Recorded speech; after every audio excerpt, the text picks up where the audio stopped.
떠남은 자기 부인이고 자기 부인은 떠남입니다. 떠나는 사람은 자기를 부인해야 되고 자기를 부인해야만 떠날 수가 있습니다. 떠남은 장소가 아니죠. 물론 우리가 안전하고 익숙한 곳을 떠나는 것도 힘든 일일 수 있습니다. 성경은 지금 아브라함의 믿음의 여정을 통하여 우리들에게 말하는 것은 단순히 장소를 떠나거나 아버지의 집을 떠나는 것이 아니라 자기를 부인하라는 것입니다. 자기를 부인한다는 말은 무슨 말입니까? 자기의 생각, 경험, 방식을 떠나는 것입니다. 떠나는 자만이 자기를 부인할 수 있고 자기를 부인한 사람이 예수님의 제자가 될 수 있습니다. 마태복음 16장 24절에 예수님께서 제자들에게 이렇게 말씀하십니다. 이에 예수께서 제자들에게 이르시되 누구든지 나를 따라오려거든 자기를 부인하고 자기 십자가를 지고 나를 따를 것이니라. 여러분 보십시오. 지금 마태복음 16장에서는 이미 예수님의 제자들이 떠났습니다. 갈릴리 바닷가를 떠났고 고향과 집을 떠나 예수님을 따라가고 있는 제자들에게 다시 말씀하고 있는 겁니다. 얘들아, 나를 따라오려거든 자기를 부인하고 자기 십자가를 지고 나를 따라와라. 자, 여기서 예수님께서 제자들에게 말씀하신 이 자기 부인이 뭡니까? 여전히 갈릴리 바닷가를 떠났고 아버지 집을 떠났지만 제자들은 그의 마음 가운데 예수님을 통해서 세상에서 성공하고 싶고 인정받고 싶고 자기 방법과 자기 생각대로 이 땅에서 이루어지는 것을 소원하면서 예수님을 따라왔기 때문에 예수님께서는 제자들에게 다시 한번 간곡하게 말하는 것입니다. 나를 따라오려거든 자기를 부인해라. 자기를 부인하는 사람들은 어떻게 됩니까? 자기 십자가를 짊어지고 가는 것입니다. 단순히 우리가 떠난다는 데 만족하면 안 됩니다. 떠나는 사람은 자기 십자가가 무엇인지를 알고 자기 십자가를 짊어지고 예수님을 따라가야 됩니다. 적지 않은 사람들이 자기 십자가가 무엇인지도 모릅니다. 남의 십자가만 바라봅니다. 그러면서 자기는 떠나왔다고 생각하고 예수님을 따라간다고 오해하고 예수님의 제자라고 착각합니다. 사랑하는 성도 여러분, 여러분의 십자가를 아십니까? 나의 십자가가 보이십니까? 정말 여러분은 자기 십자가를 짊어지고 예수님을 따라가고 계십니까? 바라기는 오늘 기도하시면 좋겠습니다. 여러분께서 예수님을 따라가면서 늘 기도하십시오. 예수님, 나의 십자가가 무엇입니까? 예수님, 나의 십자가를 보고 깨닫게 하여 주시고 예수님의 그 길을 나의 십자가를 지고 따라가는 제자의 삶을 살게 하여 주시옵소서. 떠나고 보는 것 너무너무 중요합니다. 떠나고 보는 것. 오늘 세 번째 믿음의 아브라함의 여정에서 배운 것은 드림입니다. 드림.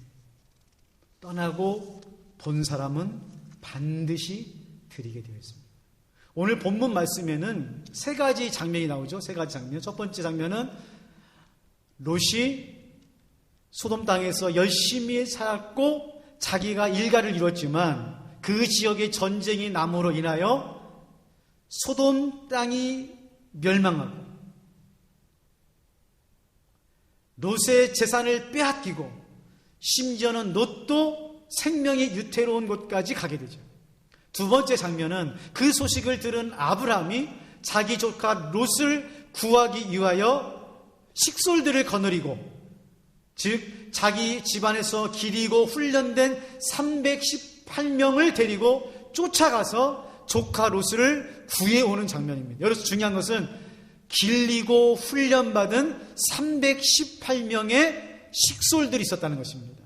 나중에 말씀드릴게요. 세 번째 장면은 우리가 배워야 될 마지막 장면인데, 집으로 돌아오는 아브라함이 멜기세덱을 만납니다. 살렘왕 멜기세덱을 만나서 멜기세덱과 대화를 나누고 멜기세덱에 자기가 가지고 있는, 자기가 빼앗은 것 중에 10분의 1을 멜기세덱에게 드리는 장면으로 마치고 있습니다.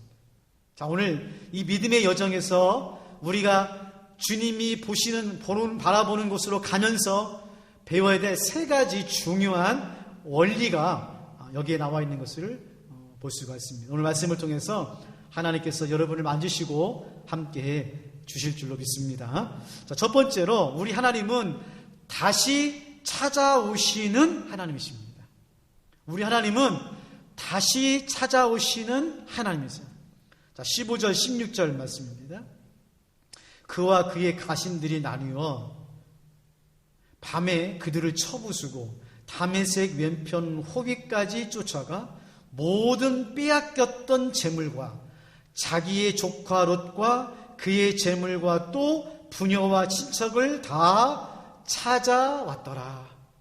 다 찾아왔더라. 자, 보세요. 하나님은 빼앗겼던 것을 찾아오시는 하나님이십니다. 아브라함을 통해서, 믿는 사람들을 통해서 그의 조카 롯, 빼앗겨서 눈물을 흘리고 있는 이 땅에 있는 사람들에게 다시 찾아오신 하나님, 은혜를 찾아오고 믿음을 찾아오고 구원을 찾아오시는 하나님을 만날 수 있는 은혜를 주시는 하나님이시라는 거예요. 여러분, 세상을 살면서 우리가 경험하는 것 중에 하나는 세상은 참 험한 곳이라는 것입니다. 위험한 곳이라는 거예요.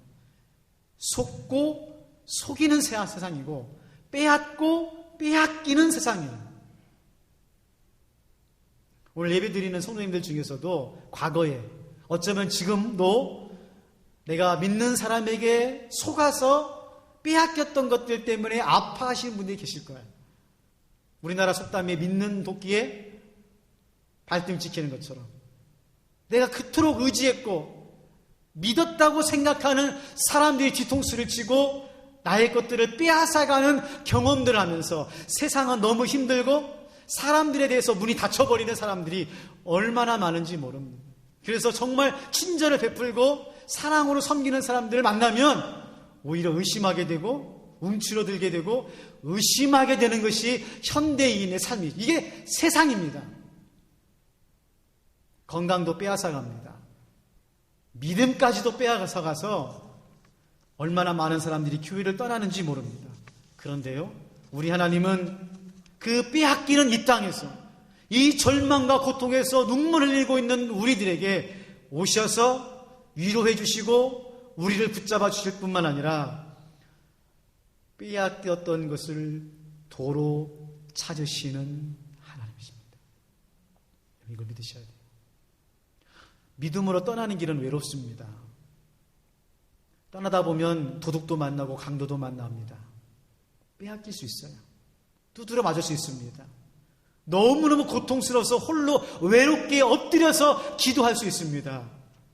마치 하나님이 살아계시지 않은 것 같은 나 홀로의 끔찍한 고통을 대할 때가 있습니다. 이런 그때마다 생각하셔야 됩니다. 믿으셔야 됩니다. 다시 찾으시는 하나님이세요. 오늘 말씀 보세요. 하나님께서 아브라함을 사용하잖아요.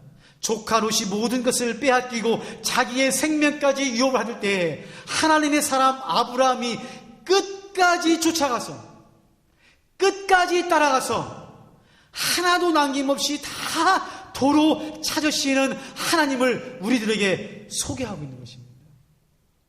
믿음이 왜 필요합니까?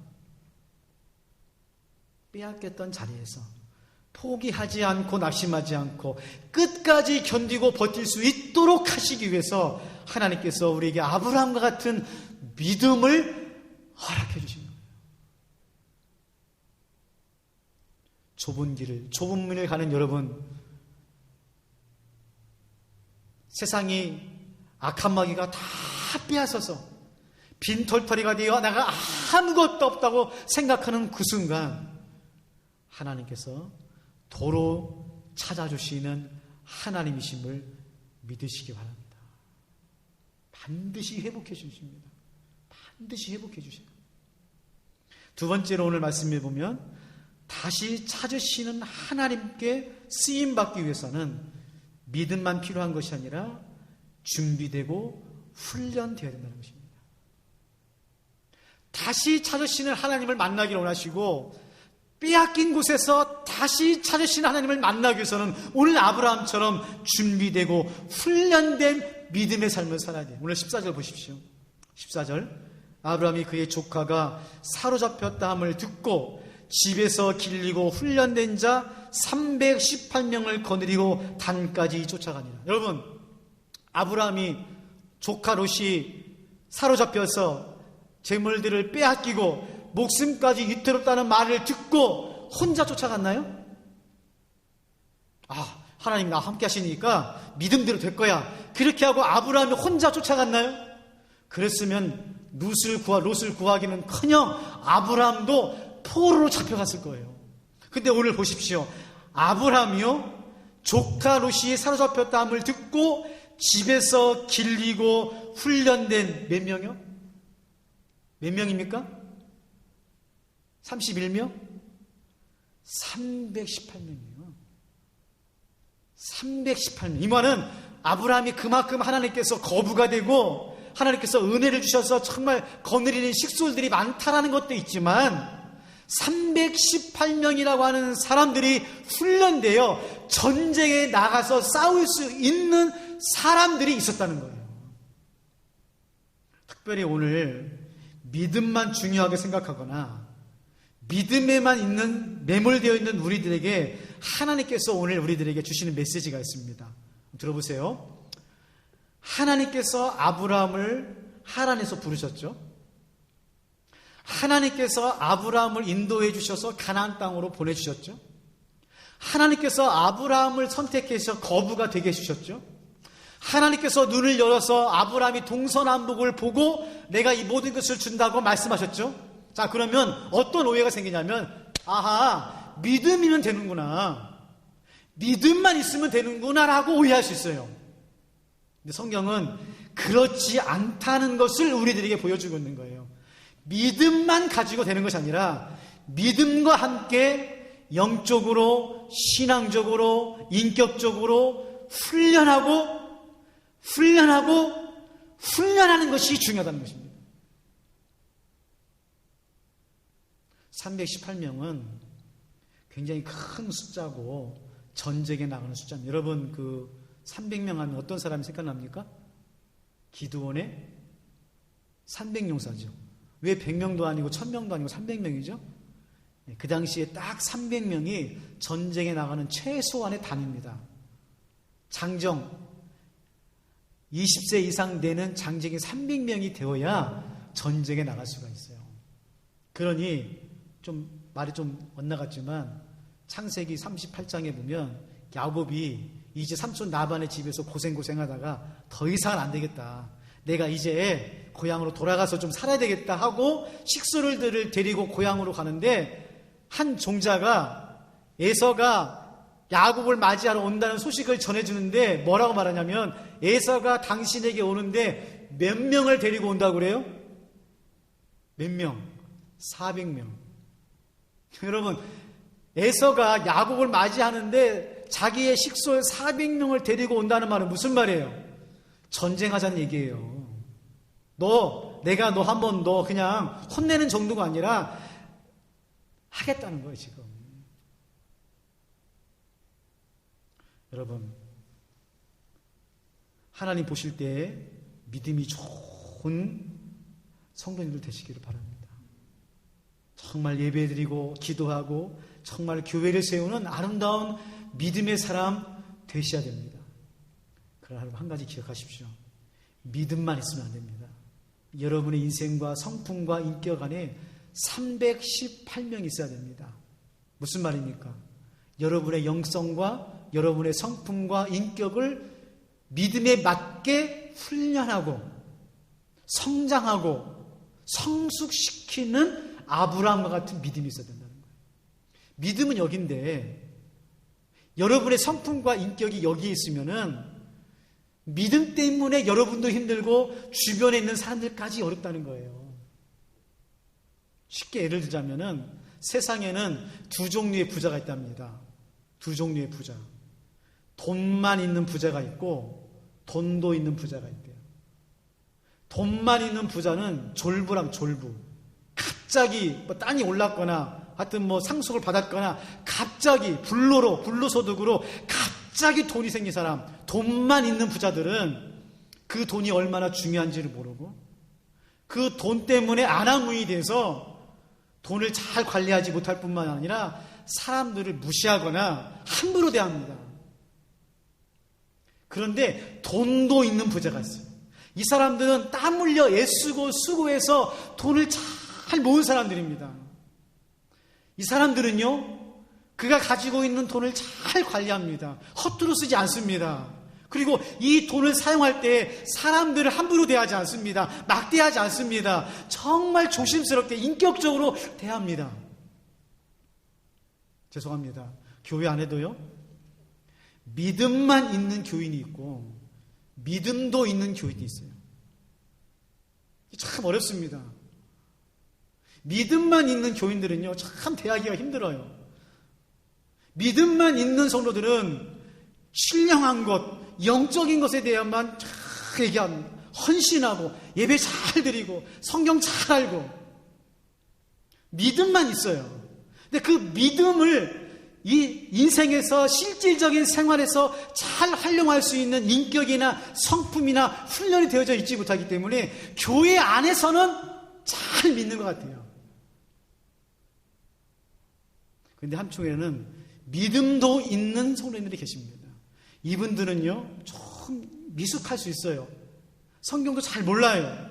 본인도 믿음이 없다는 걸 알아요. 그렇지만 그 믿음이 너무나 귀하기 때문에 그 믿음을 성장시키고 성숙시키기 위해서 훈련하고요, 준비하고요, 연습하고요, 애쓰고요, 정말 겸손하게 그렇게 교회 생활하시는 분들이 계시단 말이에요.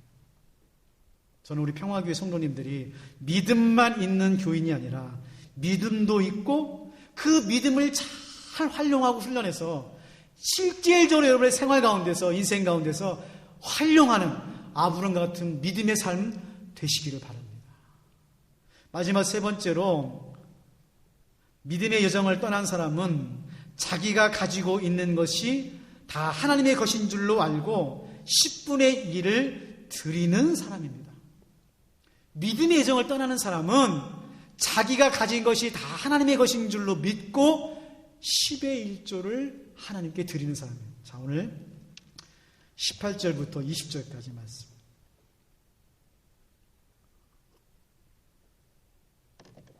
우리 같이 한번 읽어볼까요? 18절부터 20절까지 시작. 살레망 멜기세덱이 떡과 포도주를 가지고 왔으니 그는 지극히 높으신 하나님의 제사장이었더라. 그가 아브라함에게 축복하여 이르되 천지의 주제이시오 지극히 높으신 하나님이여 아브라함에게 복을 너희 대적을 내 손에 붙이신 지극히 높으신 하나님을 찬송할지로다 하며 아브라함이 그 얻은 것에서 10분의 1을 멜기세덱에게 주었더라. 크게 두 가지를 한번 생각해 봅시다. 하나는 멜기세덱입니다. 이 창세기 14장에 나오는 이 멜기세덱은 성경에 나오는 인물 중에서 가장 특이하고 독특한 인물입니다. 딱 이 본문 한 구절에 나오고요. 히브리서 6장 7장에 보면은 히브리서 기자가 예수님을 소개하면서 멜기세덱을 잠깐 소개하는 장면이 나오는데, 성경의 학자들이 성경을 연구하면서 이 멜기세덱에 대해서 말하기를, 이 멜기세덱은 물론 역사적인 인물일 수도 있지만 이 살레망 멜기세덱은 바로 예수님을 표상한 인물이라는 거예요. 단순히 예수님을 표상할 정도가 아니라 어떤 학자들은 이 멜기세덱이 구약시대에 예수님께서 육신의 몸을 입고 오셨을 때 보여줬던 사람들 중에 한 사람이라고 말합니다.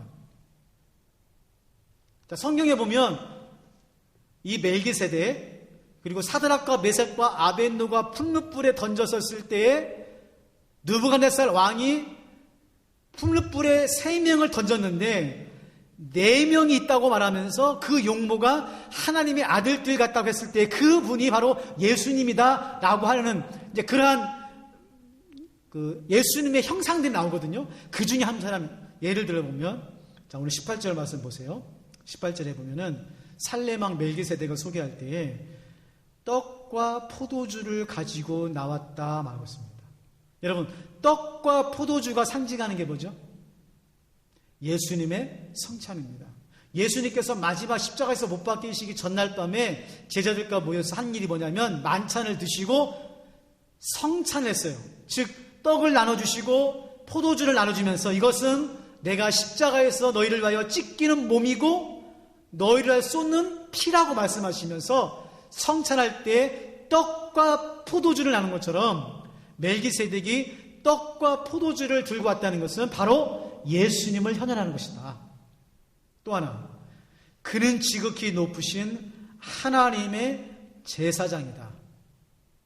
자, 여러분, 제사장은 누구만 될 수 있습니까? 어느 자손만? 아론의 자손에서만 뭐예요? 제사장이 나오고, 제사장이라고 하는 이 직임은 창세기가 아니라 출애굽기, 다시 말하면 500년 후에 있을 일입니다. 500년 후에 있을 이 제사장이 이미 멜기세덱이 제사장인데 하나님의 제사장입니다. 하나님의 제사장. 자, 예수님의 위치에 대해서 설명할 때 예수님은 구약의 세 가지 위치를 가지고 있는 분이라고 배우셨죠. 왕, 선지자, 제사장. 이 모든 위치를 가지고 있는 분이 예수님이라는 것처럼 이 멜기세덱이 바로 예수님의 모형이다. 이렇게 말씀하는 거예요. 자, 여하튼 지금 멜기세덱이 와서 아브라함에게 축복을 하고 말씀을 나눌 때에 아브라함의 반응입니다. 어떻게 하고 있어요? 20절 말씀에 아브라함이 그 얻은 것에서 10분의 1을 멜기세덱에게 주었더라. 이게 중요합니다. 자, 드린다고 했는데 무엇을 드리느냐? 어떻게 드리느냐?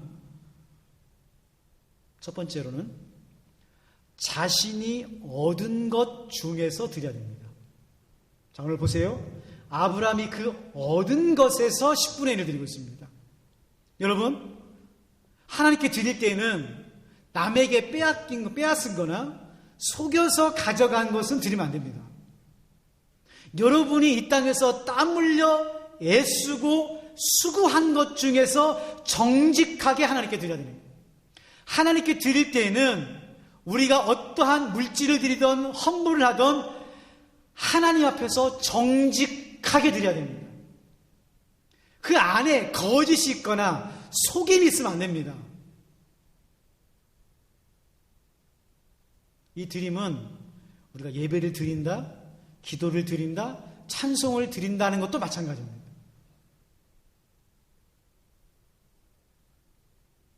여러분, 우리가 이 땅의 삶을 살아가면서 하나님 앞에 우리가 드리면서 살아갈 때 꼭 기억하십시오. 정직하게 드셔야 됩니다. 자기가 얻은 것 중에서 정직하게 드려야 돼요. 두 번째로는 얻은 것 중에 10분의 1을 드립니다. 자, 여기서 이제 중요합니다. 얻은 것 중에 10분의 1을 드리는데 지금도 교회 안에 11조에 대한 논쟁이 있습니다. 11조에 대한 성경 구절이 어디 있느냐? 성경에서 하나님께서 예수님께서 11조를 드리라고 했느냐? 또 11조를 드리는 것이 이것이 믿음의 무슨 하나의 어떤 표준이냐? 증거냐? 또 11조를 드리는 데 있어서 우리가 너무 부담이 된다. 이렇게 말씀하시는 분들이 계십니다. 예, 맞습니다. 부담스럽습니다. 힘든 거고요. 어려운 겁니다. 자, 그런데 오늘 이 말씀을 읽어보면 10분의 1을 드리는 것은 우리가 하나님께 드리는 최고치가 아니라는 것을 여러분이 꼭 기억하셔야 됩니다. 11조 논쟁을 하거나 11조를 가지고 여러 가지 이야기를 하는 사람들의 내면에는 뭐가 있냐면은 11조가 마치 하나님께서 드리는 것의 최고점이에요. 그렇기 때문에 11조를 드리는 것이 부담이 되고 어려움이 돼서 11조를 드리지 않거나 다른 방법으로 하나님께 드리기를 원하는 마음이 있어요. 예, 그런 마음을 충분히 이해합니다. 근데 성경에서는 특별히 오늘 본문 말씀에서는 10분의 1을 드리는 이 모습이 하나님께 드리는 것의 최소 단위예요. 최소 단위.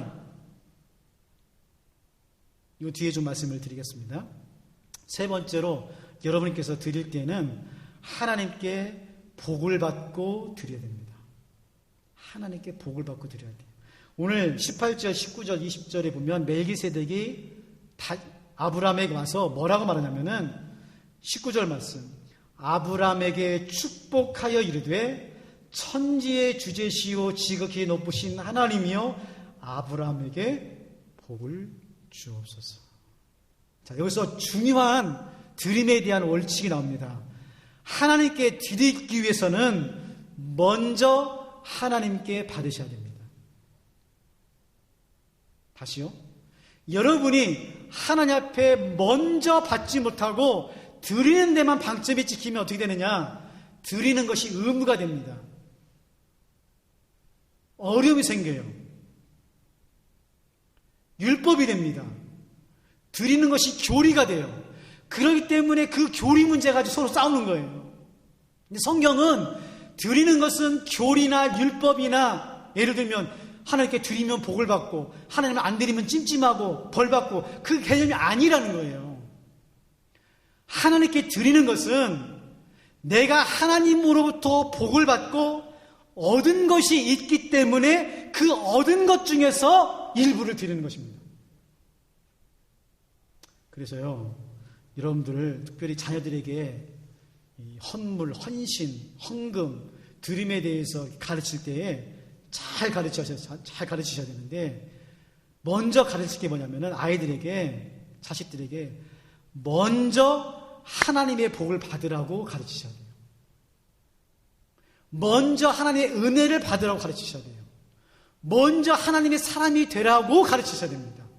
그리고 난 다음에 헌물과 헌신과 드림에 대해서 가르쳐야 되지, 하나님에 대한 것들, 하나님으로부터 받는 은혜와 복을 가르치지 않고 10의 1조를 가르치거나 헌물과 헌신을 가르치면 아이들 머릿속에 헌물과 헌신이 교리가 돼요. 율법이 됩니다. 그래서 어떤 생각이 드냐면 하나님께 잘 드리면 하나님 복을 주시고 이뻐하시고 안 풀리던 문제도 풀리고, 좀 어려워가지고 하나님께 앞에 못 드리거나 조금 드리면 하나님이 이렇게 보고 있다가 너 하고는 하나님이 혼을 내고 벌을 내고 그렇게 생각한다는 거예요. 아니라는 거예요. 오늘 말씀에 보면 아브라함이 멜기세덱에게 충분히 복을 받습니다. 예수님의 현현이었던 그 멜기세덱에게 아브라함이 충분히 복을 받고 그 은혜에 감동이 돼서 자기가 얻은 것 중에 10분의 1을 멜기세덱에게 드리는 거예요. 그게 기독교가 말하는 드림이고 헌신이고 헌금입니다. 마지막으로, 그러면 왜 목사님 11조가 우리 믿음의 최고치가 아니에요? 믿음 제가 보니까 믿음이 좋은 사람들은 11조를 드리고 믿음이 없는 사람들은 11조 안 드리던데요? 그게 교리에 갇힌 거라니까요. 11조 교리에 갇힌 거예요. 11조는요, 여러분, 신앙생활의 최고의 드림의 단계가 아니라 최소의, 이제 신앙생활하고 하나님의 은혜를 받고 복을 받은 사람이 해야 될 첫 번째 최소한의 드림이 11조입니다. 왜냐하면 오늘 말씀 21절에서 24절 말씀 보면, 이 본문 말씀에서 보면 아브라함이 이제 소돔왕을 만나거든요. 소돔왕이 너무 감사하죠. 아브라함이 쫓아가서 다소당을 물리치고 그가 가지고 있는 모든 물건들을 다 도로 가져왔으니 얼마나 감사하겠어요. 그래서 소돔왕이 너무 감사하고 기뻐서 아브라함이 말합니다. 아브라함이요, 당신이 빼앗은 전리품은 당신이 다 가지고 가십시오. 그러니까 이제 10의 9가 나왔습니다. 10의 1조는 멜기세덱에게 드렸고 10의 9조는 이제 당신이 다 가져가십시오. 우리 것이 아닙니다. 그때 아브라함이 어떻게 합니까? 아유, 감사합니다 하고 다 가져갔나요? 아니에요. 오늘 23절, 24절 말씀 보면 아브라함이 말합니다. 아니요, 아닙니다. 나는 실로 하나기 들매 끝 한 가닥도 가져가지 않겠습니다. 나와 함께 싸웠던 318명의 젊은이들과 나와 싸웠던 몇몇 사람들의 분깃만 남기고 이 모든 것은 다 당신에게 어떻게 했다는 거예요? 드리겠습니다. 자, 이렇게 말하면 좀 어려우니까 여러분 얼굴 표정이 좀 안 좋아지셨어요. 그래서 제가 말씀을 드릴게요. 자, 이렇게 제가 질문해 보겠습니다. 여러분의 생명이 누구 겁니까? 여러분의 건강이 누구 겁니까? 여러분의 직장이 누구 겁니까? 우리 평화교회가 누구 겁니까? 여러분이 가지고 있는 돈 누구 겁니까?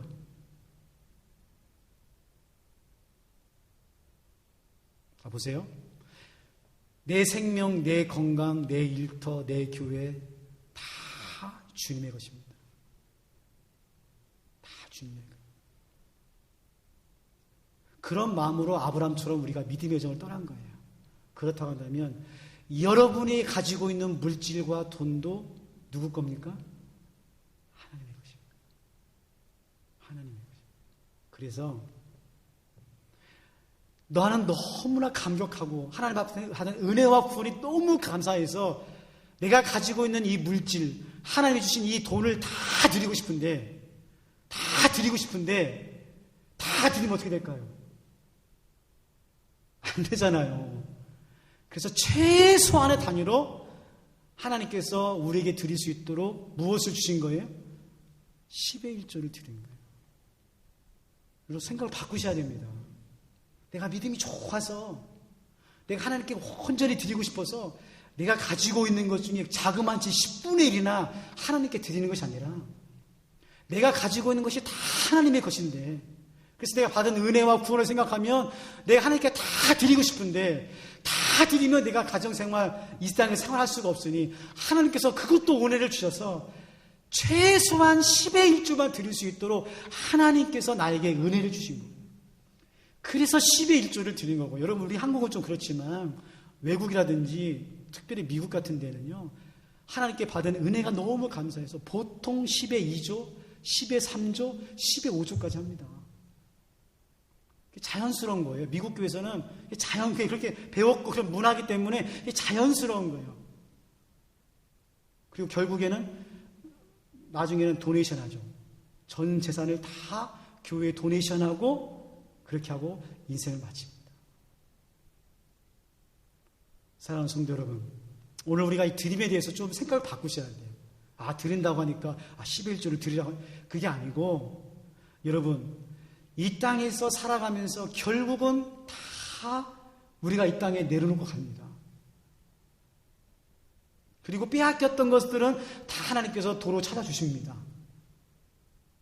그렇다고 한다면 우리가 이 믿음의 여정에서 우리가 믿음으로 훈련을 해야 되는데, 그 중에 하나가 드림에 대한 훈련입니다. 이 드림의 훈련은 결국 오늘 본문 말씀에 10분의 1을 드리는 것으로 점철이 되는데, 10분의 1을 드리는 이 11조를 좀 다시 생각하셔서 내가 믿음 가운데서 하나님 앞에 드리는 최고의 드림으로 11조를 드리는 것이 아니라, 내가 모든 것을 다 주님께 드리고 싶지만 내가 이 땅에서 살아야 되기 때문에, 생활해야 되기 때문에 가장 최소한의 단위인 11조를 드린다는 것을 여러분이 마음속에 새기면서 드리셔야 됩니다. 그리고 여러분 형편이 되시고 받은 것이 많을수록 10분의 1만 드리는 것을 만족하지 마시고 10분의 2, 10분의 3, 10분의 4도 드리시는 믿음의 삶이 되는 거예요. 오늘 이런 하나님의 믿음의 여정에서 떠나고 보고 드리는 이 귀한 삶이 저와 여러분의 있기를 주님의 이름으로 축원합니다. 하나님 아버지, 오늘은 드려라, 이 드림에 대해서 생각해 보았습니다. 내가 가지고 있는 모든 것을 다 내려놓고 떠났다고 생각하지만 여전히 우리는 떠나지 못하는 그 물질과 끊임없이 번민하고 갈등합니다. 하나님께서 우리에게 드리라고 했을 때는, 특별히 10의 1조에 대해서 말씀하실 때는 나의 모든 것이 다 하나님으로부터 왔고 내가 가지고 있는 것이 다 하나님의 것인 것을 믿는 믿음으로 드리라고 오늘 우리들에게 가르쳐주고 있습니다. 10분의 1을 드리느냐 안 드리느냐, 이런 편협하고 교리적인 문제에 묶이지 않도록 우리를 불쌍히 여겨주시고 떠나 하나님이 가라는 땅을 보며 가는 우리들에게 우리의 생명도 드린다고 하고 우리의 인생도 드린다고 하는 것처럼 최소한으로 하나님 앞에 드리며 살아가는 우리의 삶이 될 수 있도록 하나님 도와주시고 인도하여 주시옵소서. 오늘 또 우리의 인생 가운데 떠나고 보고 드릴 수 있도록 은혜를 주시는 예수님의 이름으로 기도하옵나이다.